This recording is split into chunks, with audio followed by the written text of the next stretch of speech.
माता सीता ने भी किया था एक घोर पाप। रामायण की कथा तो सभी ने सुनी या पढ़ी होगी, जिसमें श्री राम और माता सीता के जीवन से जुड़े पहलुओं को दिखाया गया है। उन्हीं में से एक कहानी में बताया गया है कि कैसे मर्यादा पुरुषोत्तम श्री राम ने अपनी पत्नी सीता को एक धोबी की बातों में आकर अयोध्या छोड़ जाने को कह दिया था। लेकिन क्या आपको पता है कि वो धोबी के रूप में जन्मा एक पक्षी था, जिसके श्राप की वजह से ही माता सीता को वन में भटकना पड़ा था। जी हाँ, आपने सही सुना, माता सीता को श्राप मिला था। आज हम आपको बताएंगे कि देवी सीता को किस पाप की सजा मिली जो उन्हें वन वन भटकना पड़ा। एक दिन सीता अपनी सहेलियों के साथ बगीचे में खेल रही थी। वहाँ उन्हें एक तोते का जोड़ा दिखाई दिया जो बहुत ही खूबसूरत था। वे दोनों पक्षी एक पर्वत की चोटी पर बैठकर बातें कर रहे थे। पृथ्वी पर श्री राम नाम से विख्यात एक बड़े सुंदर राजा होंगे। उनकी महारानी का नाम सीता होगा। श्री राम सीता के साथ कई वर्षों तक राज्य करेंगे। धन्य हैं वे जानकी देवी और धन्य हैं वे श्री राम। तोते की ऐसी बातें सुनकर सीता ने सोचा कि ये दोनों तो मेरे ही बारे में बातें कह रहे हैं। इन्हें पकड़कर मैं इनसे अपने जीवन से जुड़ी सारी बातें पूछ सकती हूँ। इसलिए उन्होंने अपनी सहेलियों से उन दोनों पक्षियों को पकड़कर लाने को कहा। उनकी सहेलियाँ उस पर्वत पर गईं और दोनों पक्षियों को पकड़कर ले आईं। माता सीता उन पक्षियों से कहती हैं कि तुम दोनों बहुत सुंदर हो। देखो, डरो नहीं, मैं तुम्हें कोई नुकसान नहीं पहुंचाऊंगी। तुम बस मुझे ये बताओ कि तुम कौन हो और कहाँ से आए हो। राम कौन है और सीता कौन है? तुम्हें उनके बारे में कैसे पता है? माता सीता के पूछने पर दोनों पक्षी बताते हैं कि एक बहुत विख्यात महर्षि वाल्मीकि हैं। हम दोनों उन्हीं के आश्रम में रहते हैं।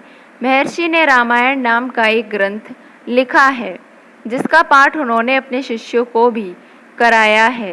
उन पक्षियों ने माता सीता को ये भी बताया कि इस ग्रंथ में महर्षि वाल्मीकि ने बताया है कि महर्षि ऋष्यशृंग के द्वारा किए गए पुत्रेष्टि यज्ञ से प्रसन्न होकर भगवान विष्णु, राम, लक्ष्मण, भरत और शत्रुघ्न ये 4 मानव शरीर धारण कर पृथ्वी पर जन्म लेंगे। बड़े होने पर श्री राम महर्षि विश्वामित्र और अपने छोटे भाई लक्ष्मण के साथ हाथ में धनुष लिए मिथिला आएंगे और शिवजी के धनुष को तोड़कर सीता से विवाह करेंगे।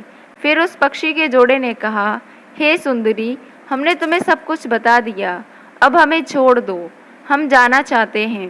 पक्षियों की बातें सुनकर माता सीता के मन में और भी बातें जानने की इच्छा हुई। उन्होंने उन दोनों से पूछा कि राम कहाँ होंगे, वे किसके पुत्र हैं, कैसे वो मिथिला आकर जानकी से विवाह करेंगे। नर तोता बोला कि श्री रामचंद्र का मुख कमल के समान सुंदर, नेत्र बड़े बड़े और खिले हुए, नासिका ऊंची, पतली भुजाएं घुटनों तक, गला शंख के समान होगा। मैं उनका क्या वर्णन करूं, जिनके गुणों का बखान 100 मुख वाला भी नहीं कर सकता। दोनों पक्षी कहते हैं कि जानकी देवी धन्य हैं, जो जल्द ही रघुनाथ जी की पत्नी बनकर उनके साथ कई वर्ष तक राज करेंगी। लेकिन तुम कौन हो? पक्षियों की बातें सुनकर सीता ने कहा कि जिसे तुम लोग जानकी कह रहे हो वो मैं ही हूँ। माता सीता उन्हें कहती हैं कि मैं तुम दोनों को तब ही छोड़ूंगी जब श्री राम यहाँ आकर मुझसे विवाह करेंगे। तब तक तुम दोनों आराम से मेरे घर में रह सकते हो। ये सुनकर मादा तोता जानकी से कहती है कि हम वन के पक्षी हैं, हमें घर में सुख नहीं मिलेगा। मैं गर्भवती हूँ, मुझे जाने दो, मैं अपने स्थान पर जाकर बच्चे पैदा करूँगी। आप चाहें तो उसके बाद फिर से यहाँ आ जाऊँगी। उसके कहने पर भी सीता जी ने उसे नहीं छोड़ा। तब उसके पति यानी नर तोते ने कहा, सीता, मेरी पत्नी को छोड़ दो, वो गर्भवती है। जब ये बच्चों को जन्म दे देगी, तब उसे लेकर मैं फिर तुम्हारे पास आ जाऊंगा। तब माता सीता ने कहा, तुम आराम से जा सकते हो, लेकिन ये मुझे बहुत पसंद है, तुम घबराओ नहीं, मैं इसकी अच्छे से देखभाल करूंगी। जब सीता ने उस मादा तोते को छोड़ने से मना कर दिया, तब वो पक्षी दुखी हो गया। पक्षी दोबारा सीता जी से निवेदन करता है कि मैं अपनी पत्नी के बिना जिंदा नहीं रह सकता, इसलिए इसे छोड़ दो माता सीता। तुम बहुत अच्छी हो, मेरी प्रार्थना मान लो।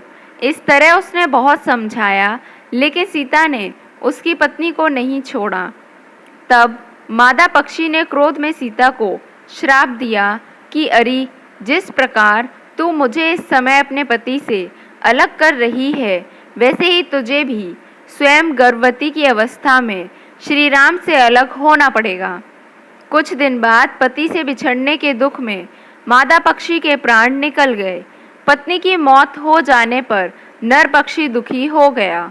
फिर वो सीता जी से बोला कि मैं मनुष्यों से भरी श्री राम की नगरी अयोध्या में जन्म लूँगा। मेरे ही कारण तुम्हें पति के वियोग का दुख उठाना पड़ेगा।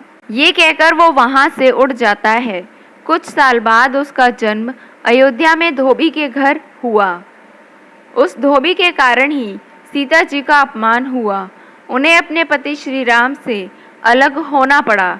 उस तोते का श्राप ही सीता जी के पति श्री राम से बिछड़ने का कारण बना। इसीलिए जब माता सीता गर्भवती थीं, तो उन्हें भी पति से दूर वन में रहना पड़ा था। आपने अक्सर लोगों को कहते हुए सुना होगा कि हमें हमारे कर्मों का फल जरूर मिलता है।